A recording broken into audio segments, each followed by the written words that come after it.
अस्सलाम वालेकुम, मैं Zulqarnain Tahir. Finally Iranian delegation is due here. Islamabad में लाइकली है कि आज लेट आवर्स में किसी टाइम पहुंच जाए, क्योंकि अब्बास अरागची फॉरेन मिनिस्टर जो हैं उन्होंने इसहाक डार से बात की और रिपोर्टेडली उन्होंने कहा है कि अब हम आ रहे हैं। पाकिस्तान तो नज़रें बिछाए बैठा है, पाकिस्तान के अलावा पूरी दुनिया भी।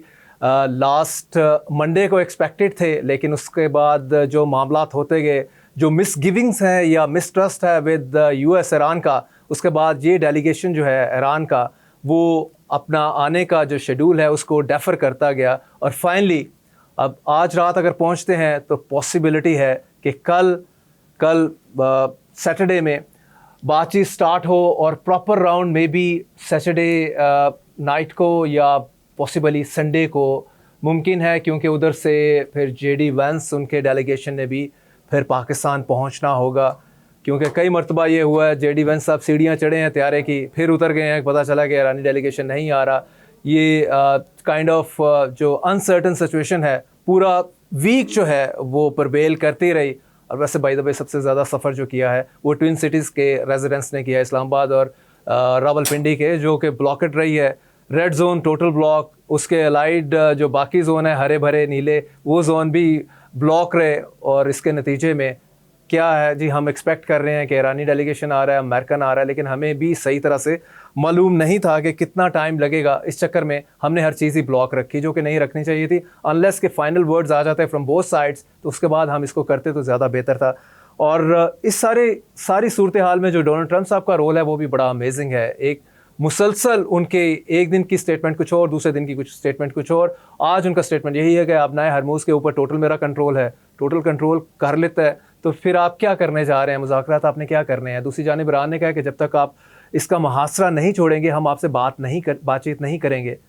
तो कोई ज़्यादा इसमें ब्रेक थ्रू होता नज़र नहीं आ रहा बज़ाहिर, लेकिन let's hope for the best के एवेंचुअली दोनों पार्टीज आमने सामने बैठें और जो अपने जो इश्यूज़ हैं, मेजर इश्यूज़, चाहे वो उसके एटॉमिक वेपन्स को बनाने के हवाले से बात हो, मिसाइल टेक्नोलॉजी हो, नेम एनीथिंग, ईरान पे पाबंदियां हैं, या स्टेट ऑफ हरमूज़ के कंट्रोल के बारे में बात हो, ये सारे टेबल पे बैठ के सॉर्ट आउट करें और दुनिया को सुख का चैन लेने दें, या क्या बोलते हैं उससे जी। At the same time Pakistan ने आज जो है फाइनली यूएई की जो लॉन्ग स्टैंडिंग डिमांड थी कि मेरे $3.5 बिलियन जो है मुझे वापस करो, पाकिस्तान स्टेट बैंक ने स्टेटमेंट इशू की है कि हमने आज वापस कर दी हैं।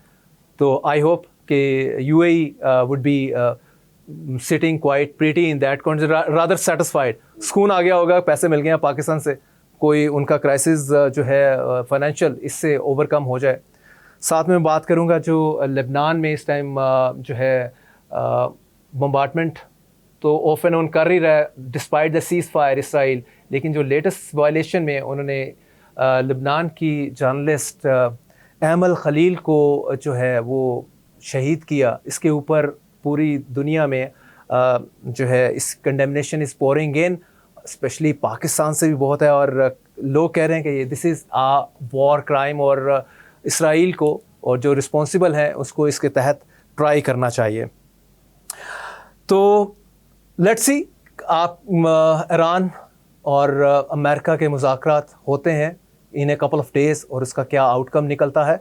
और इस सारे के मौज़ूआत के ऊपर बात करने के लिए हमने स्टूडियो में दावत दी है। हमारे साथ senior columnist, political economist Khalid Mahmood Rasool sahab मौजूद हैं जी। Welcome to the programme.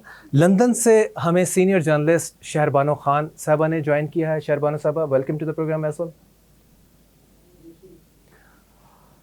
Ji. Start मैं करूँगा शहरबानो खान साहबा से और करूँगा इस हवाले से अमल खलील के।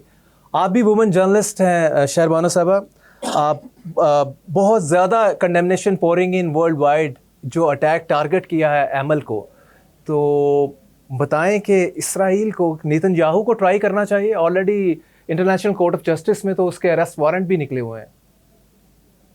जी जुल्करनैन, अमल खलील जो थी वो अल अखबार के लिए काम करती थी और ये वो पहली जर्नलिस्ट तो है नहीं, तकरीबन ये 9वीं जर्नलिस्ट हैं जो कि लेबनान के अंदर शहीद हुई हैं। तो सही। और यहाँ पे मैं वर्ड शहीद इसलिए भी इस्तेमाल कर रही हूँ क्योंकि यहाँ का जो वेस्टर्न मीडिया है, मुझे नहीं पता पाकिस्तान के अंदर ये वर्ड इस्तेमाल हो रहा है कि नहीं हो रहा है। लेकिन यहाँ पे वेस्टर्न मीडिया जो है वो यूजली किल्ड ही इस्तेमाल करता है, लेकिन वो चूंकि अपनी ड्यूटी पर थी जी और उन्होंने शेल्टर भी लिया, उसके बावजूद ये एक टारगेटेड किलिंग है, ये रैंडम किलिंग नहीं है, टारगेटेड है। पहले इसको बयान कर लेते हैं कि किस तरीके से इनकी शहादत हुई। ये गाड़ी में जा रही थी, इनके आगे जो गाड़ी जा रही थी उसके अंदर दो लोग जो हैं वो बुरी तरह जख्मी हुए। जी इन्होंने भागकर कवर लिया।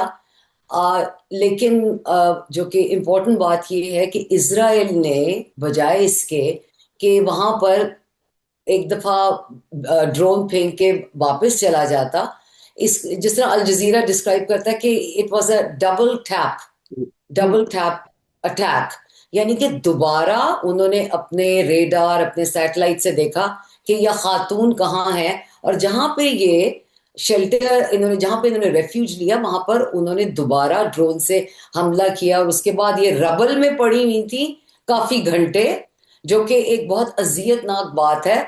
और जब उन्होंने अपने आखिरी लम्हात में अपनी फैमिली को फोन किया, लेबनान की गवर्नमेंट को फोन किया, उन्होंने जब रेड क्रेसेंट के अमले को कहा कि इनकी जाके मदद करो, तो उनको भी इजरायलियों ने मार दिया। सही अब यहाँ पे जो बात आती है कि एक तो ये 9वीं जर्नलिस्ट है लेबनान में, तकरीबन मोर देन 129 जर्नलिस्ट शहीद हो चुके हैं फलस्तीन में, जी और ये बाकायदा टारगेटेड किलिंग है जर्नलिस्ट की, चूंकि जिस तरह अमल खलील साहिबा थी, ये इजराइल का वो रुख दिखा रही थी जो कि बाकी जो जरीदे और जो वेस्टर्न मीडिया वो नहीं दिखाता, और वो ये कि वो इजराइल के न सिर्फ हिजबुल्लाह को नहीं टारगेट कर रहे थे, घरों को, बच्चों के स्कूल्स को, हॉस्पिटल्स को। तो उन्होंने ये अपने अभी शहादत से चंद महीने पहले का उनका इंटरव्यू है, उन्होंने कहा था कि मुझे बहुत ज्यादा थ्रेट्स आती हैं कि लेबनान छोड़ के बाहर कहीं और चली जाओ, वरना हम तुम्हें मार देंगे। जी और वो ये अपनी इस बात पे डटी हुई थी कि उन्होंने इजराइल की वो चेहरा दुनिया को दिखाना है, हालांकि दुनिया को पता है ये कोई उसका नया चेहरा नहीं है, ये 1948 से भी पहले का चेहरा है, जी ये 1916 से हमें ये पता है कि ये सिर्फ टारगेटेड जो इनके अटैक्स हैं, सो कॉल्ड, ये जिसको ये टेररिस्ट कहते हैं, जी जो अपने अपने हकूक के लिए लड़ रहा होता है उनको ये टेररिस्ट कह देते हैं, कि ये सिर्फ इजराइल उनको अटैक नहीं कर रहा, लेकिन गांव को, बच्चों को बाकायदा घरों के अंदर जाके उनको बाहर निकाल के, और एक जनरल किस्म की, मैं इसको क्या कहूं, जनरल किस्म का एक बुचर लाइक उसका एक रवैया है, और उसको एक पता है कॉन्डेमनेशन एक अपनी जगह है, लेकिन उसको अकाउंटेबिलिटी के कटहरे में कोई भी लेके नहीं आ सकता, कोई भी। और जिस तरह मोदी को बुचर ऑफ गुजरात कहा जाता है, इस तरह नेतन्याहू को बुचर ऑफ इसराइल और या बुचर ऑफ यरूशलेम के नाम से ये ज़्यादा मशहूर होगा। खालिद साहब, आपकी तरफ आता हूँ और मुझे बताएं कि मच अवेटेड न्यूज़ कि Iranian delegation to be not to be आ रहा है, नहीं आ रहा, फाइनली न्यूज़ इज़ हेयर कि आज रात में जो है डेलीगेशन जो है वो पहुँच जाएगा, और कल और परसों 2 दिनों में अब जो है टॉक्स एक्सपेक्टेड हैं। तो क्या देख रहे हैं? सिर्फ अब्बास अरागची साहब आ रहे हैं और बाकर कालिबाफ नहीं आ रहे, स्पीकर जो हैं पहले उन्होंने लीड किया था। क्या देख रहे हैं आप? देखिए, ये इंतहाई कॉम्प्लेक्स इशू है, और जिस तरह पहला राउंड जो हुआ था उसमें भी पाकिस्तान ने बड़ी कोशिश करके दोनों ताकतों को पहली दफ़ा इतने सालों के बाद बरह रास्त आपस में बिठाया था। It was a great breakthrough. अब उसमें दुनिया की तवक्कुआत थी कि ये अगर दोनों तरफ से कुछ सैनिटी प्रिवेल करे और ये कुछ फ्रेमवर्क इस पे एग्री कर जाएं तो फिर ये कि आगे चले। लेकिन आपको पता है कि ऐन आखिरी मौके पे जब तवक्को थी कि अब ये किसी एक माहदे पे या फ्रेमवर्क पे एग्री हो जाएंगे, तो वो सडनली जो टॉक्स थी वो कोलैप्स कर गए। अब उसके बाद से हमने देखा है कि वो एक स्टेलमेट चल रहा है। अब उसमें जो वो सीज़ फायर थी, वो सीज़ फायर कम अज़ कम ट्रंप ने कहा कि जी ये 3 हफ्ते के लिए हम, उन्होंने इंडेफिनेट पीरियड ऐड नहीं किया लेकिन उन्होंने कर दी। चलो कम अज़ कम ये हुआ कि वो उसमें जो फौरी तौर पे एक दोबारा जंग शुरू होने का ख़तरा था वो टल ज़रूर गया। लेकिन इस दौरान में हम देखते हैं कि अमेरिका की तरफ से जो है वो एक्टिविटी हरमुज़ को, अपनाए हरमुज़ को बंद करने की वजह से वो जो कॉन्फिडेंस बिल्डिंग मेजर्स होने चाहिए ना, एनिमिटी को दूर करने के लिए, किसी फ्रेमवर्क पर पहुंचने के लिए, तो होता ये है कि जब दोनों फ्रीक जो है वो किसी मुआहदे पे पहुंचना चाहते हैं तो वो कुछ सिग्नल्स होते हैं, कुछ कॉन्फिडेंस बिल्डिंग मेजर्स होते हैं जिससे अंदाज़ा होता है कि कौन कहाँ है, और उसमें आगे जाके एक दूसरे को थोड़ी सी आपने स्पेस भी देनी है, थोड़ा सा आपने एक फेस सेविंग भी देनी है। लेकिन यहाँ हमने उल्टा देखा कि आबनाए हुरमुज़ जो है वो मतलब फाइनली जो ईरान की पोजीशन थी कि जी इस सीज़ फायर में लेबनान को भी शामिल होना चाहिए। अब ये है कि अगर वो लेबनान को बाद में शामिल होना इसराइल को होना पड़ा और लेबनान में भी वो सीज़ फायर होगी, तो साथ ही अमेरिका ने किया आबनाए हुरमुज़ की जो नाकाबंदी जो है ना वो भी शुरू कर दी। तो वो जो एक माहौल था ना, वो माहौल में तलखी जो है ना वो दोबारा आ गई। उसके बाद खैर से जो ट्रंप साहब हैं वो सुबह दोपहर शाम उनका ट्रूथ सोशल अपना है और उनका ट्रूथ भी अपना है, तो उसके मुताबिक वो काफ़ी एक्टिव हैं। तो उसमें घड़ी में बादशाह घड़ी में तोला वाला मामला चल रहा है। तो हमने देखा आज तक ये है कि जो बड़ी बड़ी निगोशिएशंस हुई हैं, जो बड़े बड़े कज़िये जो अगर किसी नतीजे पे पहुँचे हैं, तो उसके लिए एक डिप्लोमेसी में ख़ास एक भरम, ख़ास एक पर्दा, एक डिस्क्रीटनेस होनी चाहिए। यहाँ तो वो नहीं है। अब नतीजा ये है कि जब अमेरिका की तरफ से उस तरह आएगा तो ईरान को भी अपनी डोमेस्टिक कॉन्स्टिट्यूंसी में और वर्ल्ड वाइड दिखाना पड़ेगा। तो मीडिया अब मतलब है कि मैं तो कई दिनों से जो फॉलो करके देखा है कि उसमें अब आपको स्वाय तजियों के और कख भी नहीं है। एक दूसरे के ऊपर जो है वो बुनियादी तौर पे आप ऑप्टिक्स और एक दूसरे की आसाब शिकनी जो है उसको आप चेक करने की कोशिश कर रहे हैं। Having said that, it's a good omen. अभी ये दोपहर तक नहीं थी लेकिन अभी ये खबर आई है कि जी अपना इराक़ी और उनका जो वफ्द है वो आ रहा है। लेट्स होप कि जो तवक्को की जा रही है कि कम से कम एक मिनिमम बेसिक फ्रेमवर्क पे ये एग्री कर जाएं। अमेरिका को जो ऑफ रैम्प चाहिए था वो ऑफ रैम्प जो है वो पाकिस्तान ने जो पिछला टॉक्स का राउंड था उस शक्ल में फ्राहम कर दिया। इस दौरान में मैसेजेस बहुत एक्सचेंज हुए हैं, एक दूसरे की पोजीशंस को उन्होंने इवेलुएट भी कर लिया है, देख लिया। उस पे मतलब मामला वही है कि जो यूरेनियम अफसोदा है उसकी वापसी और उसके बाद या किस तरह उसकी गारंटीज ज़रा होएंगी। अच्छा, आइंदा जो लाहेअमल है यूरेनियम की इनरिचमेंट का वो क्या होगा, मिसाइल टेक्नोलॉजी का है and so on so fourth. तो उसके बाद ये है कि जो एक मिनिमम फ्रेमवर्क जो एग्री हो जाए तो कम से कम दुनिया की सांस में सांस आए। एक जो दूसरी बात हो रही है कि ये एक दुनिया का दिलचस्प सा और बड़ा एक पेचीदा सा कज़िया है कि जिसमें आप देखिए कि पूरी दुनिया शरीक नहीं होना चाहती लेकिन बावजूद और मजबूरन हो गई है। अच्छा, अब ये है कि जहाँ जहाँ खाद जा रही है वो भी शामिल हो गए, जहाँ जहाँ तेल जा रहा है वो भी शामिल हो गए, जहाँ जहाँ किसी किस्म की कोई भी एनर्जी सप्लाई वो भी सारे शामिल हो गए। तो अब इसमें यह है कि जो पिंच हो रहा है वो सिर्फ अमेरिकन कस्टमरी गैसोलीन प्राइसेस की वजह से नहीं हो रहा, वहाँ का फार्मर भी नहीं हो रहा, वहाँ की तमाम प्रोडक्ट्स जो है उस पर इन्फ्लेशनरी प्रेशर्स है, यूरोप पे भी है और बाकी भी है।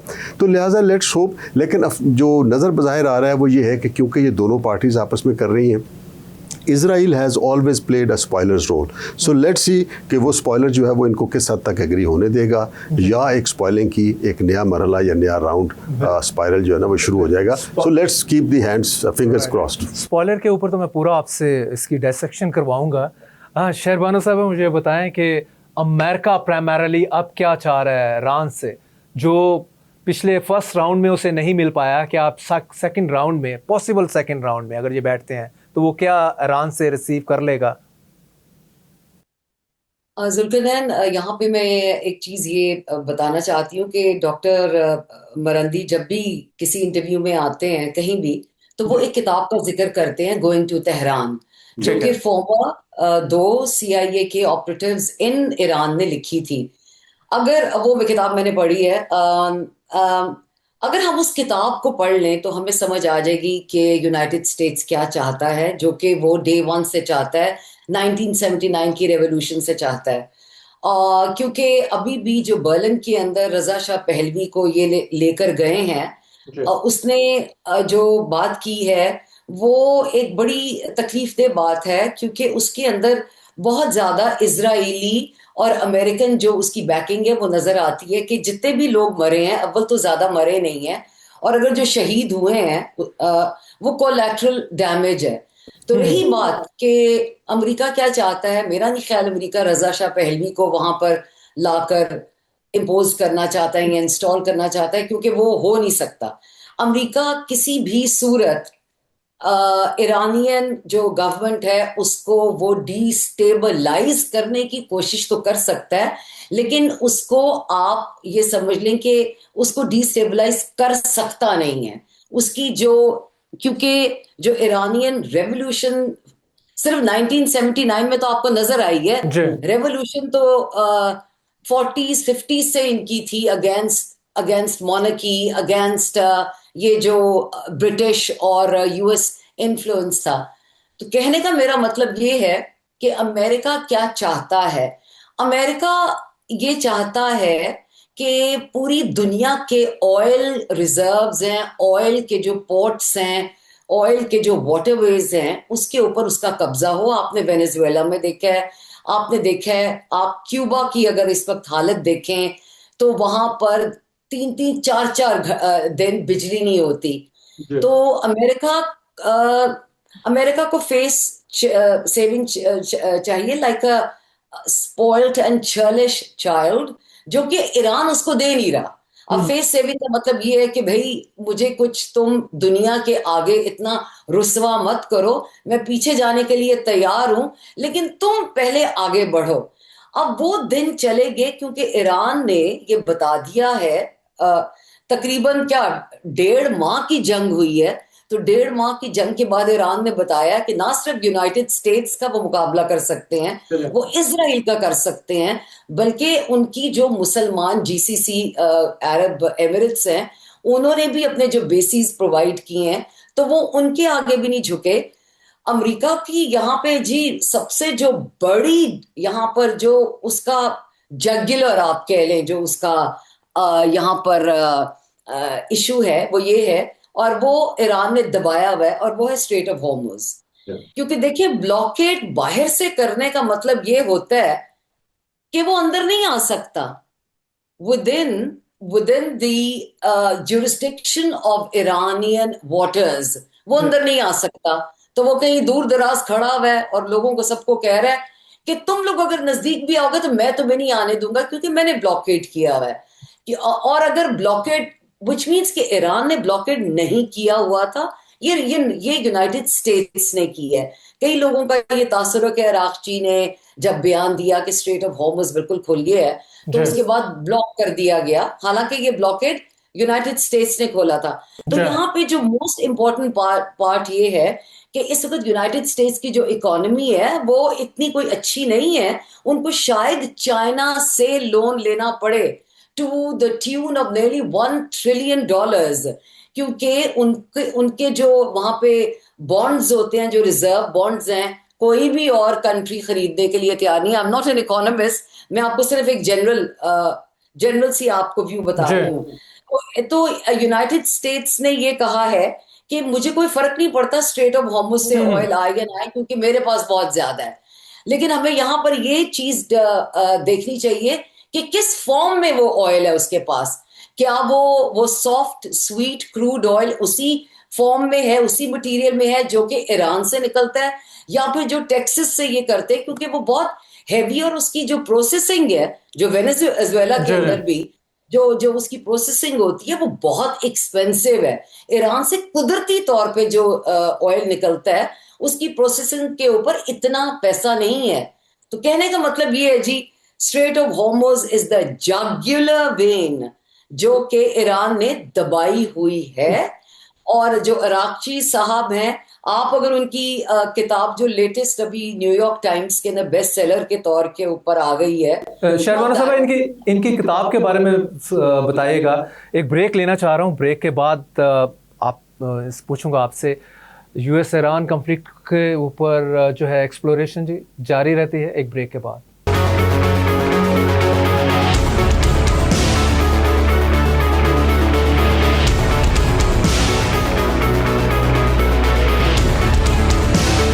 Welcome back. खालिद साहब, अभी मैं स्टेटमेंट उनका पढ़ रहा था, जो इनके मिनिस्टर ऑफ वॉर कह सकते हैं आप, सेक्रेटरी ऑफ स्टेट हैं इनके यूएस के, पेट हेग्सेट। वो कहते हैं कि ईरान को सीरियसनेस शो करनी पड़ेगी। मुझे तो थोड़ा फनी सा स्टेटमेंट लगा कि ईरान को सीरियसनेस शो करनी पड़ेगी, जैसे कि यूएस अभी तक पूरी तरह से सीरियस है टॉक्स में, जो प्रैक्टिकल चीज़ें देख रहे हैं वो तो डिफरेंट हैं। भाई दबे, जैसे शहरबानो साहबा से मैंने पूछा कि अमेरिका क्या चाह रहा है, इसी तरह आपसे है कि ईरान क्या चाह रहा है, क्या अपनी प्लेट में लेना चाह रहा है इस सारे मुज़ाकरात के कंक्लूजन के ऊपर। देखिए, ईरान बुनियादी तौर पे दो तीन चीज़ें हैं। अगर आप ओबामा के दौर में भी जो उनकी नेगोशिएशन हुई उसको अगर आप गौर कर लें, और फिर बाद में भी, Iran basically wants to get back into the international community और सैंक्शंस का ख़ात्मा चाह रहा है, लेकिन इस अंदाज में कि उनकी एक ईगो है, उनकी एक जो नेशनल प्राइड है वो भी महफूज रहे, and they want to go back into the international community as a independent nation. तो उनकी, और उसके लिए देखें आप, पिछले 47 ईयर्स में उन्होंने बहुत कीमत अदा की है। हर गुजरते साल उनके ऊपर नई तरह की पाबंदियाँ लगी हैं, सो ऑन सो फोर्थ। अब ईरान के अंदर भी जो आप देखें कि ये इन पाबंदियों के नतीजे में जो दो नस्लें परवान चढ़ी हैं, उन्होंने बड़ी हैवी कीमत जो है ना वो इसकी अदा की है, और ख़ास तौर पे अभी जो जनरेशन जी है उसको बड़ी फ्रस्ट्रेशन भी है, एंगर भी है, अपॉर्चुनिटीज़ नहीं है, होप्स नहीं है, ज़िंदगी जो हालात कार है ज़िंदगी के वो बहुत मुश्किल है। और अभी ये जो जनवरी में और उससे पहले भी जो 2-3 दफ़ा ये मुज़ाहिरे यकदम बढ़ के वो उसी चीज़ को ज़ाहिर कर रहे हैं कि वो लावा कहीं ना कहीं पक रहा है और बड़ी हैवी प्राइस जो है ना वो सारे लोग दे रहे हैं। अच्छा, एक तो ये है कि ईरान बुनियादी तौर पे ये चाह रहा है कि वो इंटरनेशनल सैंक्शन जो है ना वो हटें और वो they go back to the folds of the international arena. एक तो उसका भी ऑब्जेक्टिव है। दूसरी बात ये है कि ईरान ने इस चीज़ को समझ लिया है कि इजराइल के जो इरादे हैं वो एक्सपेंशनिस्ट किस्म के इरादे हैं। वो एक न्यूक्लियर पावर भी है। उसके बाद ये कि पूरा यूरोप और अमेरिकन जो है उसकी अपना बैक और सपोर्ट के ऊपर भी है। और इजराइल ने जो एटीट्यूड इख्तियार किया है इंटरनली, गज़ा को आपको पता है, उसके बाद वेस्ट बैंक का पता है, लबनान के ऊपर ये मेरा ख्याल है कि तीसरी चौथी दफ़ा इस तरह की जो चढ़ाई है वो की गई है। सो ईरान ने अब तक जितना ये अपने प्रॉक्सीज कह लें या जो अपने हमदर्द उनके यमन से लेके बाकी जगहों पे थी, कोशिश यही थी कि इस इलाके में ख़ित्ते का एक तवाज़ुन कायम हो जाए। ये बहुत ज़्यादा स्क्यूड किस्म का किसी एक हक़ में नहीं होना चाहिए। लेकिन इजराइल और अमेरिका की जो अब तक कोशिश है, या इब्राहिम अकॉर्ड की कोशिश थी के ज़रिए करने की कोशिश की कि ईरान को बिल्कुल तो एक तरह का तनहा कर दिया जाए और उसके बाद नैरेटिव बिल्डअप हो जाए कि ये टेररिस्ट हैं, सब ह्यूमंस हैं, लिहाजा इनके ऊपर हर जोरो जबर करना जो है ना वो जायज़ है। तो लिहाजा ये है कि ईरान की जो पूरी कोशिश थी वो तो यही थी कि ये इंटरनेशनल कम्युनिटी जो है उसमें फोल्ड में वापस आ जाए। नंबर 2, अपनी सर्वाइवल के लिए उसे एक हद तक जो यूरेनियम इनरिचमेंट है उसकी अपना एक एग्रीमेंट ऐसा हो जाए कि उसमें नेचुरली इसमें इंस्पेक्शंस वगैरह और ये वो सारा कुछ जो है वो रहेगा। तीसरे नंबर पे ये है कि इस इलाके में जो अनचेक्ड किस्म की हैजमनी जो इजराइल की कायम हो रही है उसके ऊपर जो वाहिद मतलब है कि ईरान ने अब तक जो फोर्स एक कायम रखी हुई थी, तो ईरान बुनियादी तौर पर इस पूरे खित्ते में जो एक पावर पॉलिटिक्स है उसको नए सिरे से एक ऐसी ऑर्डर की शक्ल में देखना चाहता है जिसमें ईरान का रोल एक एक्सेप्ट कर लिया जाए। So I think these were the few things, और ईरान को इसकी ज़रूरत भी है फ्रेंकली स्पीकिंग। राइट। एक तो मैं बताऊं कि वो मैं secretary of state Marco Rubio है और सेक्रेटरी ऑफ डिफेंस है पीट हेगसेट, तो स्टेट में बोल गया वो, और सेक्रेटरी ऑफ वॉर तो है ही है, लेकिन तड़ियां बड़ी जाबर किस्म की लगाते हैं। नहीं, उसको तो सॉरी मैं इंटरप्शन के लिए, लेकिन उनको तो अपने यहाँ भी अब इतना सीरियसली लिया जा रहा है। तो आप माशाल्लाह इतना क्यों सीरियस ले रहे हैं? आप ये अंदाज़ा लगाए ना कि उन्होंने अपने यहाँ से जिस तरह की मतलब एक होलसेल रेट पे उन्होंने जनरल जो है ना फायर किए हैं और बाकी जो सीनियर लोग जो है ना फायर किए हैं। और संजीदगी का आलम ये देखिए कि जो डिफेंस, जो सेक्रेटरी ऑफ डिफेंस नॉर्मली कहते हैं, तो डिफेंस डिपार्टमेंट कहते हैं, उसको नाम ही उन्होंने वॉर का दे दिया। तो that is very, I mean वो एक कहना चाहिए कि एक अजीब सा सिंबल है, सरकास्टिक किस्म का जो माइंडसेट सिस्टम है वो बिल्कुल एक्सपोनेंट है इससे। शहरबानो साहब, आप अब्बास अरागची की किताब के हवाले से बात कर रही थी और बताइएगा उसमें क्या क्या कुछ नया उन्होंने रिवील किया है। इससे पहले कि मैं उसके बारे में इनकी किताब के बारे में बात करूं, मैं एक चीज़ ज़रूर मेंशन करना चाहूँगी कि हमें ये देखना चाहिए कि उनकी डेलीगेशन के अंदर कौन होता है और ईरानियन डेलीगेशन में कौन होता है। मैंने पहले भी मुतअद्दिद बार इस बात का जिक्र किया हुआ है कि जो जैरेड कुशनर हैं, जो कि एक्सक्यूज मी डोनाल्ड ट्रंप के सन इन लॉ हैं, और उसके बाद स्टीव विटकॉफ हैं, ये बेसिकली रियल एस्टेट, बहुत बड़े रियल एस्टेट मुगल हैं। और जो जैरेड कुशनर हैं उन्होंने तकरीबन $2 बिलियन जो हैं वो सऊदी अरेबिया से लिए हुए हैं और दीगर गल्फ की जो हैं कंट्रीज, उनके साथ भी उनकी कोई ना कोई बिजनेस ट्रांजैक्शन नेगोशिएशंस चल रही हैं। अब उनको कांग्रेस ने गालिबन उनके ऊपर इंक्वायरी बिठाएंगे। He will have to answer to one of the committees in the Congress. अब जहां तक पीट हेग्सेथ का सवाल है, तो आप को पता है कि जब उनकी अपॉइंटमेंट हो रही थी तो he appeared before the Congress committee, और वहां पर उनकी जो बैकग्राउंड है, मैं उस गिलाजत में जाना नहीं चाहती, लेकिन कहने का मेरा मकसद ये है कि इन लोगों की बैकग्राउंड इस किस्म की है कि ये इंतहाई एंटी मुस्लिम है, इंतहाई एंटी मुस्लिम है। They are sexist, which means they are anti women as well. उनका तो खैर सदर डोनाल्ड ट्रंप को का भी यही हाल है। और Epstein files are there as well. जी, डोनाल्ड ट्रंप ने अभी जो रिसेंटली कहा है कि जी 8 औरतें, मैं बहुत मशकूर हूं कि 8 औरतें ईरान ने छोड़ दी हैं। सबसे ये उनके अपने भी लोग इस बारे में बात कर रहे हैं कि वो एआई जेनरेटेड थी।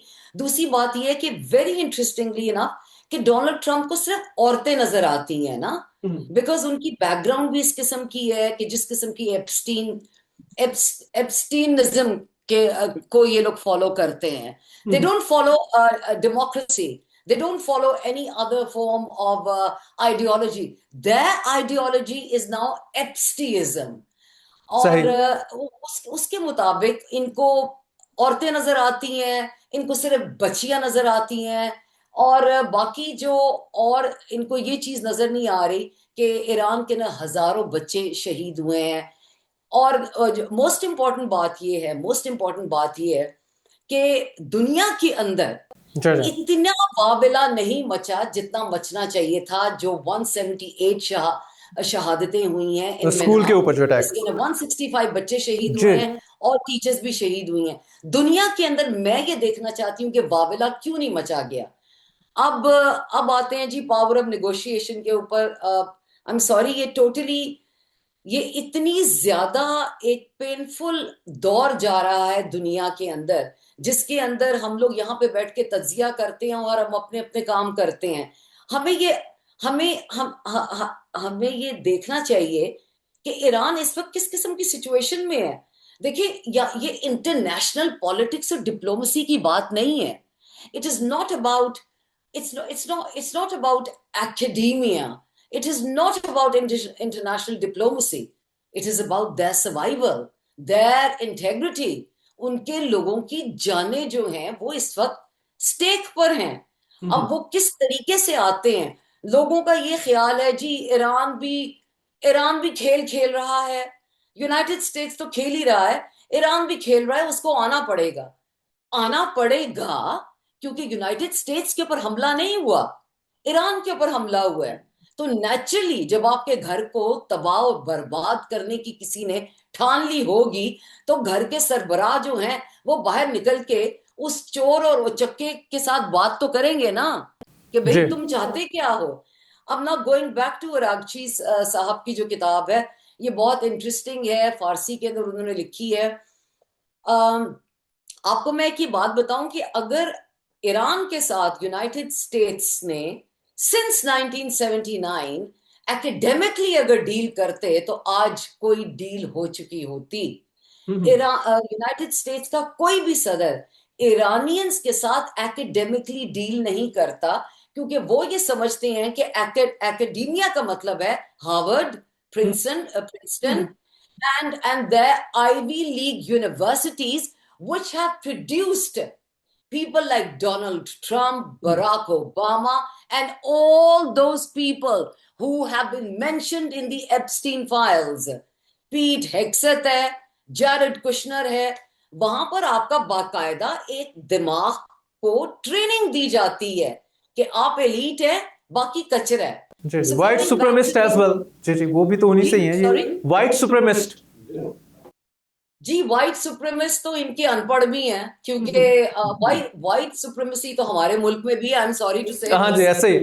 हाँ, वो तो हमारे मुल्क में भी है। वो हमारे काले अंग्रेज वाली बात बड़ी चलती है ना, ये काला अंग्रेज है। आप कोई भी पॉलिटिशियन हो जाए, अभी रिसेंटली जो ब्रिटेन के अंदर हाउस ऑफ कॉमन्स के अंदर जो साहिबा जारा शाहीन के साथ हुआ है, जी उनके वालिदैन जो है वो पाकिस्तान के हैं लेकिन वो खुद बोर्न एंड ब्रॉट अप इधर की हैं, उनके साथ जिस किस्म की उनके स्पीकर ने बदतमीजी की है, उसके थोड़ी देर के बाद ही उनके एक और मेंबर ऑफ पार्लियामेंट खड़े हुए हैं जो सफेद थे, उनका रवैया उनके साथ टोटली डिफरेंट था। एनीवे, तो व्हाइट सुप्रीमेसी जो है वो पाकिस्तान और इंडिया में, हमारे साउथ एशिया में एक बड़ा इसका रिच कल्चर है। सो जो अब्बास अरागची साहब की अगर ये किताब पढ़ लें तो प्रॉब्ली इनके लिए नेगोशिएट करना इनको आसान हो जाएगा, क्योंकि अब्बास अरागची साहब ने एक टर्म इसके अंदर डाली है, अपनी किताब के अंदर इस्तेमाल की है, एंड दैट इज बाजार नेगोशिएशन, कल्चर ऑफ बाजार negotiation, market strange culture. Market culture का मतलब ये है कि जब तक आप एक कल्चर का हिस्सा नहीं है, आपको जब तक ये नहीं पता कि उस मार्केट के अंदर क्या चीज प्रायोरिटाइज की जा रही है और मार्केट की फोर्सेस क्या है, आप निगोशिएट नहीं कर सकते। और जो उन्होंने बहुत ज्यादा जिस चीज को अंडरलाइन किया है वो उन्होंने किया है रेपिटिशन को, रिपेटिटिव एंड रिपेटिटिव, यानी कि आपने नंबर 1 से शुरू होकर, मिसाल के तौर पे ईरान ने कहा है कि हम अपना इनरिच जो यूरेनियम है 60% और सो हम यूनाइटेड स्टेट्स को नहीं देंगे, क्योंकि ये हमारा एक सॉवरेन राइट है as a sovereign country. So they keep on repeating, 10 points के भी रिपीट होगा, अभी अरागची साहब आएंगे ये दोबारा रिपीट करेंगे, माइंड यू, और उसके अंदर उनका right to strait of Hormuz भी शामिल होगा। सो देयरफॉर उनकी किताब के अंदर it's about the market culture of negotiation. जब तक आप उसको समझेंगे नहीं, आप उन फोर्सेस को जब तक समझेंगे नहीं, आप नेगोशिएट नहीं कर सकते। दूसरी बात यह है कि इन्होंने बहुत ज्यादा डिप्लोमेसी को, उन्होंने कहा है कि डिप्लोमेसी का मतलब सिर्फ ये नहीं है कि आप जंग के अंदर डिप्लोमेसी दिखा रहे हैं और आप बैक फुट पे जा रहे हैं और फिर फ्रंट फुट पर आ रहे हैं। उन्होंने जो डिप्लोमेसी के हैं, डिप्लोमेटिक जो लोग हैं, उनको उन्होंने वॉरियर्स करार दिया हुआ है, क्योंकि उनके नजदीक ये बैटल ऑफ जो वर्ड्स होती है ये बहुत इंपॉर्टेंट होती है, जो कि पेशेंस से आती है। And the third most important आपको अरागची साहब के बारे में मैं बताऊं, because I have read a little bit of the book, I am still in the process of reading it. उन्होंने ये कहा है कि a diplomat should never show what he or she is feeling.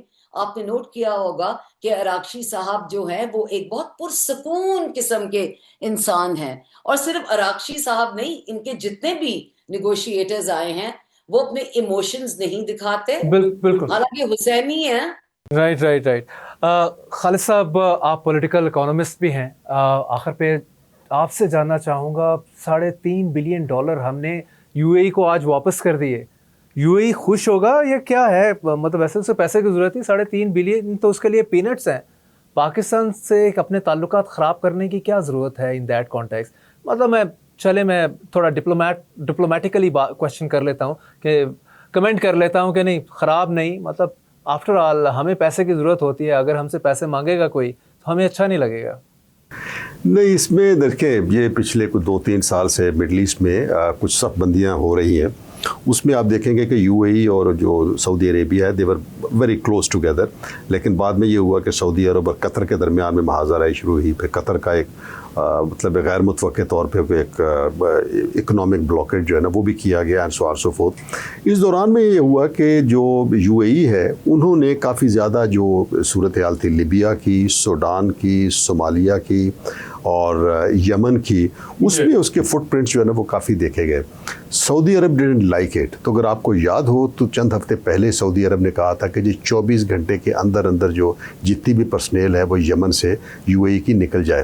तो ये बैकग्राउंड में चीज़ें चल रही थी। इस दौरान में पाकिस्तान का एक बहुत क्लोज कॉन्टैक्ट जो है ना वो सऊदी अरब के साथ हुआ, इस्टेब्लिश भी हुआ, सो ऑन सो फोर्थ। उसके बाद ये जो पाक ईरान इसराइल और अमेरिका और ईरान की जो जंग है, उसमें जिस अंदाज में चीज़ें डेवलप हुई उसमें पाकिस्तान ने वाज़े तौर पे ईरान का भी डिप्लोमेटिकली जो है ना उसको टेबल पे लाने की कोशिश की। उसने सऊदी अरब को भी बहुत अच्छे तरीके से हैंडल किया और अमेरिका के साथ इन तीनों ममालिक की एक ट्राइलैटरल बेसिस पे बड़ा एक पॉजिटिव किरदार अदा किया।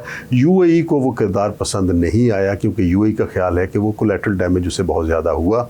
अच्छा, अब उसमें वो एक नाराज़ी थी। अब नाराज़ी का इजहार जो है वो उन्होंने इस तरह किया कि जो उन्होंने एक रोल ओवर हमें दिया हुआ था वो वापस ले लिया। अब उसमें ये कि सऊदी अरब के साथ क्योंकि हमारी क्लोजनेस है लिहाजा एक पॉकेट से हमने किसी और से मांग के उस पॉकेट को दे दिया, तो as for the balance sheet is concern वो वहीं की वहीं है, तो हमारी लायबिलिटी वहीं की वहीं है। लेकिन इसमें एक सबक है अपना ज़रूर करना है साहब, वो ये है कि जब तक हम अपने पाँव पे खड़े होना नहीं सीखेंगे, जब तक हम अपनी इक़्तिसादी गुलामी जो है उससे छुटकारा नहीं पाएंगे, हम एक आज़ाद और बावकार नेशन के तौर पर नहीं खड़े हो सकेंगे। अब हमारा जो पिछले काफ़ी अरसे से जो एक डिपेंडेंसी पहले IMF पे हुई, उसके बाद CPEC की शक्ल में चाइना पे हो गई। अच्छा, इस दौरान में हमने एक नई इस्तेलाह कर ली कि जो दोस्त ममालिक के पैसे आ गए हैं डिपॉजिट रखवा दिया, उस पर हमने अपने जो फॉरेन एक्सचेंज है उसको शोर अप कर लिया। ये सब मसनूई बैसाखियाँ हैं, ये सब मसनूई बैसाखियाँ हैं। इससे अल्टीमेटली निकलना है। आपके ऊपर जिस तरह का कर्ज चढ़ गया है IMF का, उससे निकलने की सूरत नहीं। CPEC का इतना बहुत ज़्यादा एक पोर्टफोलियो हमने डेट का क्रिएट कर लिया है। उसके बाद ये कि रोल ओवर की शक्ल में हमने कर लिया, और ये रोल ओवर माइंड यू बड़े शॉर्ट टर्म के हैं, और ये एक रियल पॉसिबिलिटी कल को किसी दूसरे दोस्त मुल्क की तरफ से भी हो सकती है। तो सबक इसमें यह है कि पाकिस्तान ने आज तक सबक सीखा तो नहीं है, लेकिन अगर सीख ले तो यही है कि इन इक़्तिसादी मजबूरियों से हमें निकलने की ज़रूरत है, अपने आप को आज़ाद कराने की ज़रूरत है। एक आधे मिनट का कमेंट इसी पे कर दें, किस तरह से निकलें? देखिए, उसके लिए ये है कि पाकिस्तान अनफॉर्चुनेटली एक एलीट कैप्चर का शिकार है। हमारा जो इकोनॉमिक स्ट्रक्चर है वो फरसूदा है। 80s 90s और 2000 से ऑनवर्ड जो है पूरी वर्ल्ड इकोनॉमी के आप देखें उसमें इकोनॉमिक स्ट्रक्चर बदल गए हैं। वैल्यू एडेड इंडस्ट्रीज़ आ गई हैं, हाई टेक इंडस्ट्री आ गई हैं, एक्सपोर्ट सेंट्रिक ज़्यादा हैं। अच्छा, फिर ये एक टैक्स बेस जो है ना बढ़ा है, फिर ये एक टेक्नोलॉजी और एजुकेशन के ऊपर बहुत ज़्यादा जोर है। बट अनफॉर्चुनेटली पाकिस्तान ने पीछे देखें कि 30-40 सालों में एक तो हम रीजनल कॉन्फ्लिक्ट में बहुत ज़्यादा इन्वॉल्व रहे हैं। अच्छा, हमारी इकोनॉमी प्रायोरिटी इस दौरान में नहीं रही। हमारी जो एक्सपोर्ट बास्केट है वो स्टक होकर रह गई है उसी टेक्सटाइल में और चंद एक और प्रोडक्ट्स में। जो एग्रीकल्चर हमारा एक बैकबोन हुआ करता था वो 91 के बाद से लेके अब तक जो है ना वो नोज डाइव हो रहा है। और उसके बाद हमारी जो टैक्सेशन और जो रेवेन्यू की चीज़ें हैं वो सारी जम्बल्ड अप हुई है। एलीट कैप्चर में हम हैं, वेस्टेज का रिसोर्स कर रहे हैं, रिसोर्सेज का वेस्टेज कर रहे हैं। सो फ्रेंकली स्पीकिंग पाकिस्तान का ये जो इकोनॉमिक रेसिपी अब इकोनॉमिक स्ट्रक्चर है that is a recipe of disaster. इसका अगर हम एहसान करें और पूरी एक सोसाइटी के तौर पे और हमारी पॉलिटिकल एलीट भी अगर उसका एहसास करे तो ये एक मरहलावार प्रोग्राम हमें एक तशील देना होगा। ये देखें जो वियतनाम हमारे सामने ग्रो करके कहाँ से कहाँ चला गया, इंडोनेशिया ने भी एक बड़ा अच्छा कमबैक किया और बहुत सारे मालिक ने भी किया, टर्की ने किया। तो लिहाजा ऐसा नहीं कि हम नहीं कर सकते, हम कर सकते हैं, लेकिन उसके लिए जिस तरह की विजडम और जिस तरह की विल चाहिए वो अभी तक तो नज़र नहीं आ रही। अगर अल्लाह करे हो तो कर भी सकते हैं। सही। थैंक यू खालिद साहब एंड थैंक यू शहरबानो साहबा फॉर योर वैल्यूएबल इंसाइट। नाज़रीन, आज के लिए इतना ही, कल दोबारा मिलते हैं। स्टे ब्लेस्ड, अल्लाह हाफ़िज़।